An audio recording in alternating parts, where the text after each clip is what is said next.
Вот так, дорогие друзья, у нас работает ролик. Мороз минус 15. Влажность большая, процентов 70-80. Поэтому морозец градусов около 20 получается.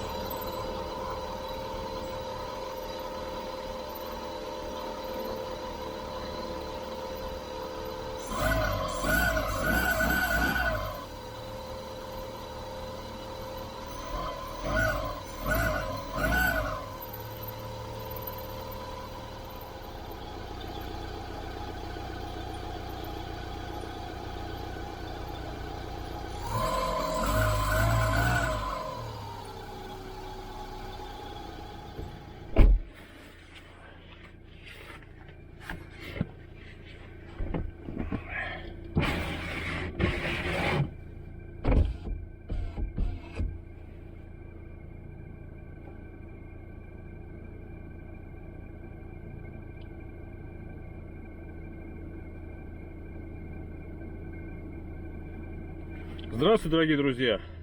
Дмитрий Анатольевич, Coil Rage 3. Грелка включилась. АБС-ка загорелась. Ролик свистит. Вот такое вот морозное утро. Минус 15. С учетом того, что у нас водохранилище не замерзло. Волга не замерзла.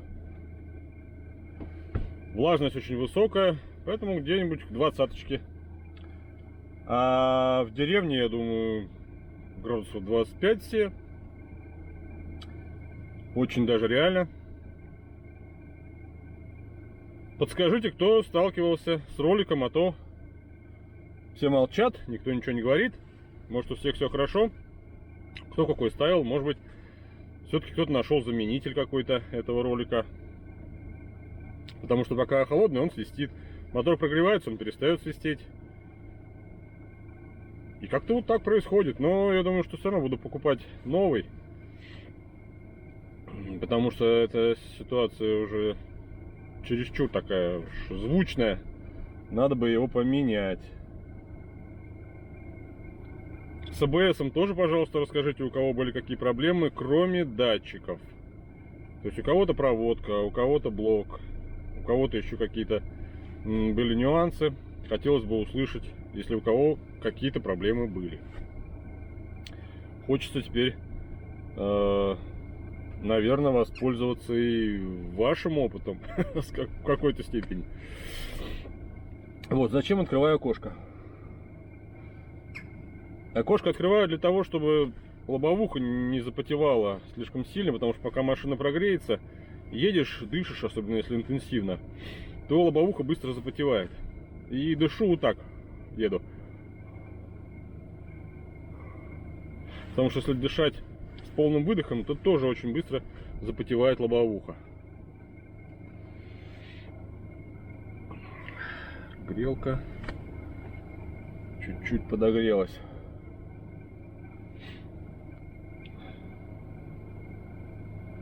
Что, обороты у нас на месте. 800. Потихонечку поедем. И расскажу вам про то, как работает печка. Потому что было неоднократно несколько вопросов. Как печка, чего печка, как прогревается, как начинает холодить и так далее. Стрелочка пока не начала движение. А нет, потихонечку уже начинает двигаться стрелочка. У меня стоит на климате 19 градусов. 3 деления вентилятора слева.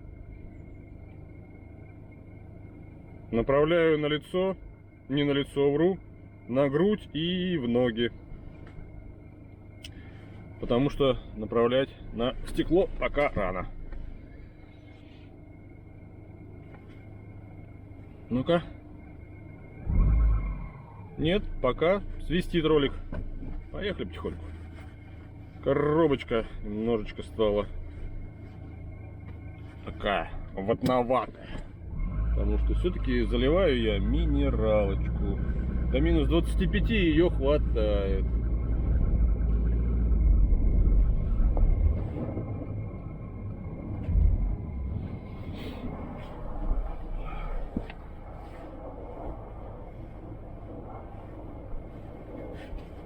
равно надо включить уже обдув на стекло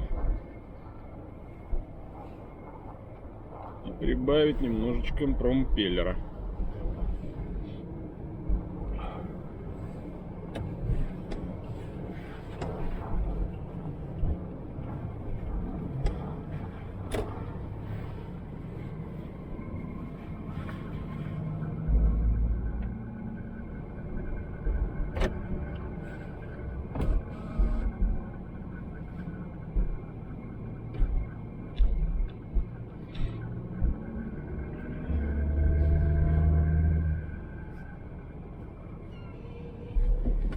Вот, вторая передачка уже включилась хорошо. Значит, маслица уже раскидалась. Значит, оно уже прошло в щели, в каналы. И синхронизатор нормально работает.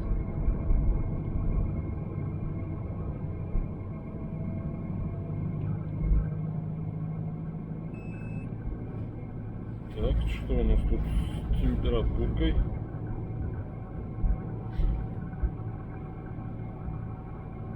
Ну, теплый воздух уже идет,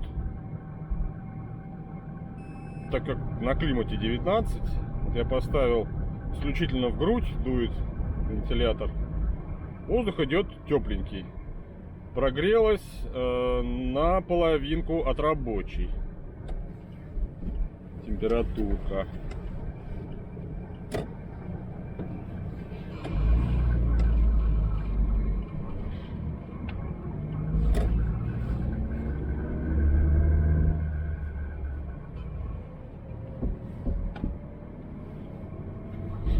Чего на меня глядеть? Смотрите на погоду, на денек. Я буду вам доносить информацию. Окошечко закрываю. Уже немножечко стало покомфортней.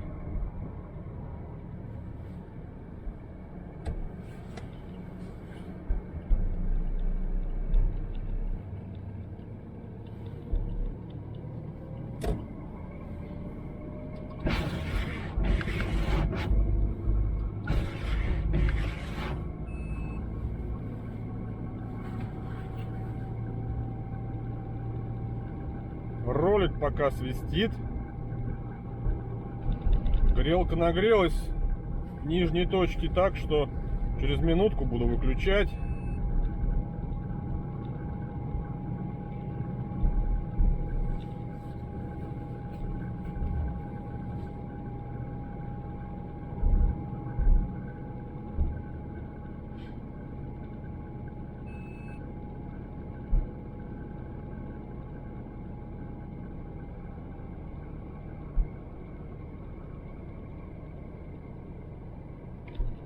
Тут у меня есть магазинчик автозапчастей иномарочных.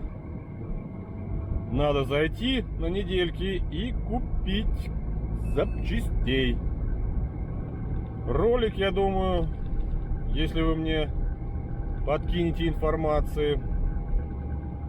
Патрубок верхний, тоже, надеюсь, ни один подписчик отозвался уже. Он поставил так называемый оригинал. У него, как он сказал, проблем вроде нет. Но, возможно, кто-то еще какие-то варианты использовал. Хотелось бы все-таки услышать от вас, дорогие друзья.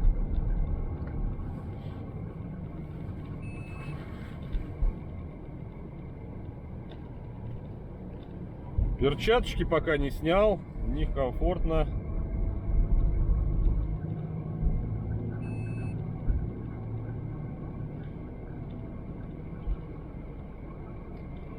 Грелку нижнюю выключил уже, потому что стало поджаривать.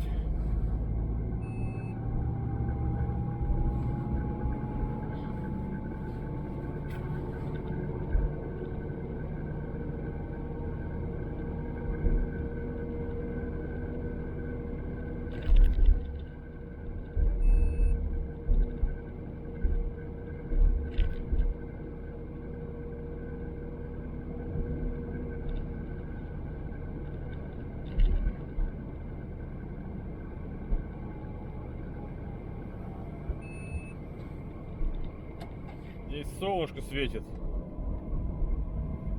Слишком ярко в глаза. Поэтому уж не обессудьте.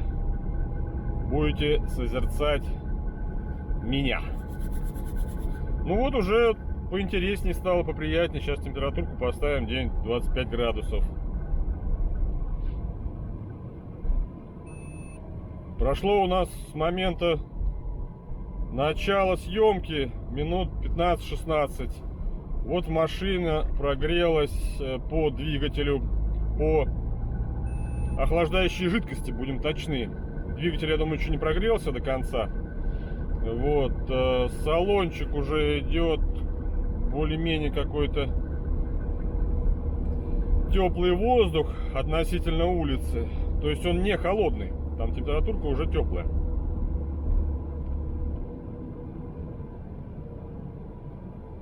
Мосты чуть-чуть раскатались. Окошечко лобовое все распотелось. Вот время, которое нужно для того, чтобы машина как-то оживилась.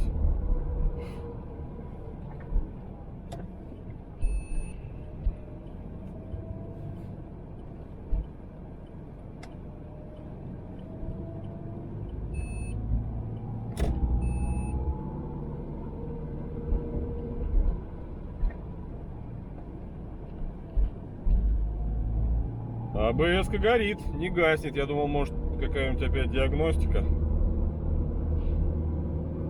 Бывает, диагностика, она загорится, ты остановишься, заведешься, она продиагностирует, все, погаснет и не горит.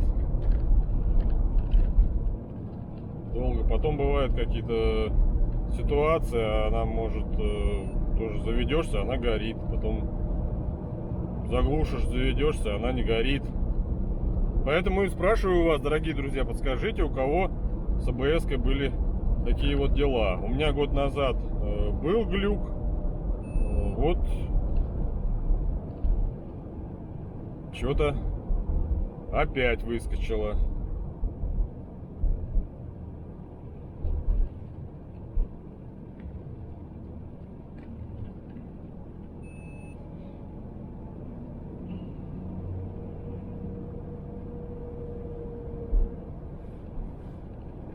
Сделаем вентилятор на максимум.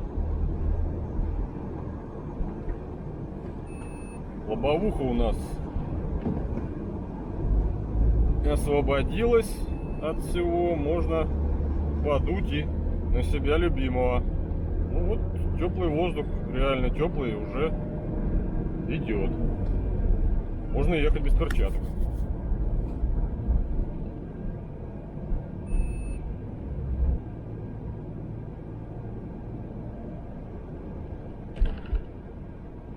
Тут пошло рассуждение по поводу Isuzu Axiom и нашего автомобиля. Вы знаете, насколько я успел узнать машину, от Isuzu Axiom здесь остался только кузовок. И то я думаю, что в H3 могли изменить какие-то выштамповочки по салону. А все остальное здесь уже к Axiom не имеет никакого отношения. Как я мог понять, подвесочка передняя у нас Opel Frontera, Isuzu Amiga или Isuzu Trooper первой генерации. Задняя подвесочка у нас от Toyota. Двигатель у нас Mitsubishi. Коробка передач у нас, по-моему, называется фирма Zomax. Могу ошибаться, но, по-моему, она так и называется. Это фирма китайская по производству, по-моему, каких-то мотокультиваторов, что ли. Косилу. Давно я не смотрел. Как-то несколько лет назад интересовался, думаю, что же у нас за коробочка. Вот такая коробочка стоит. Борг-Варнеровская раздатка.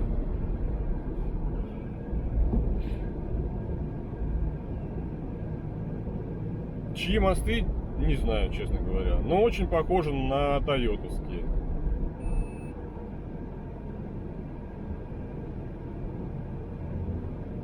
Ну что еще вам сказать по составу? Салончик, естественно, в H3 уже поменялся кардинально. И, соответственно, от Axioma он очень далек и к нему не имеет никакого прямого уже отношения.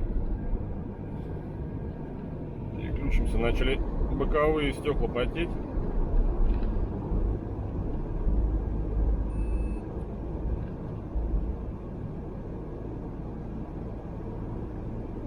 Есть у нас тут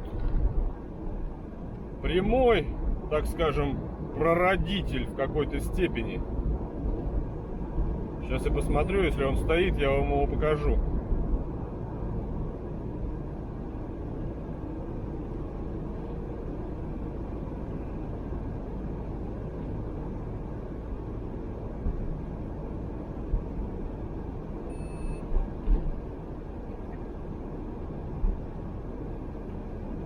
Чистят плохо, дорогу заужают. Таксисты еще на дорогу не смотрят, а смотрят какие-то другие места в автомобиле понятные.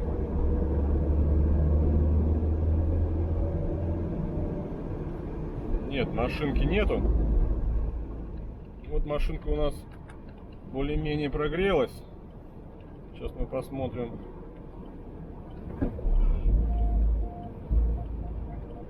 Как у нас там себя чувствует ролик.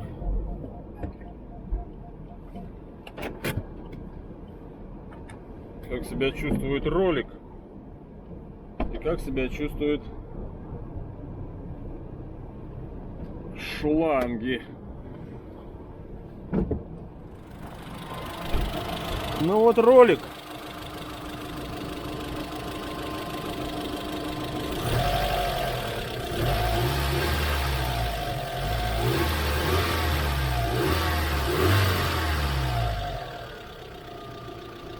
Вот свист его пропал.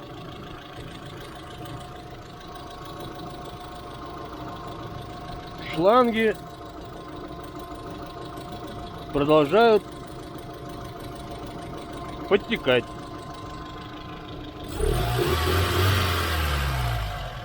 Как-то так.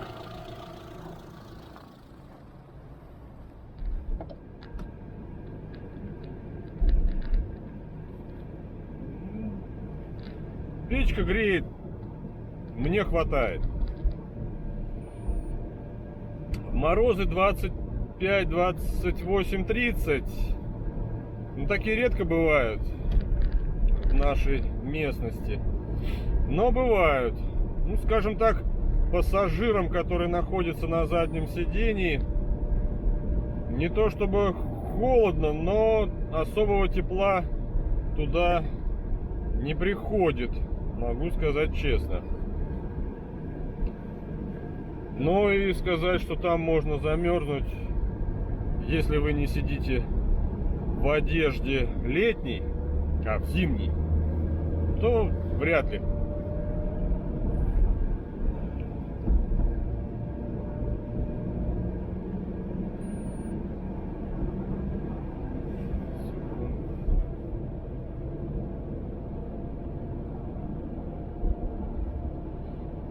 А когда машина километров через 50 прогревается полностью, то есть нагревается салон, нагреваются панели, даже при минус 25-30 приходится убирать температуру, где-нибудь 23 ставить, потому что даже начинает идти прохладный воздух из сопел. А вот так на коротке, естественно, как машина может прогреться? Да никак, сам двигатель у нас достаточно хорошо охлаждается. Пространства под капотом у него много. Бывает, даже отъедешь от дома, смотришь, температура охлаждающей жидкости уже пришла к максимальной цифре по табло. Остановился на 5 минут, печку включил, да даже бывает не сильно печку включил.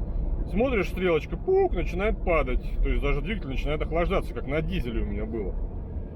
Вот, то есть двигатель в плане температуры у нас достаточно неплох.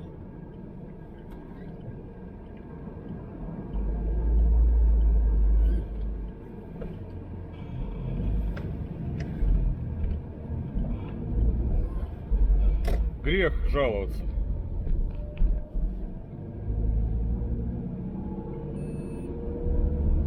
Ну вот, я вам показал, что происходит с роликом.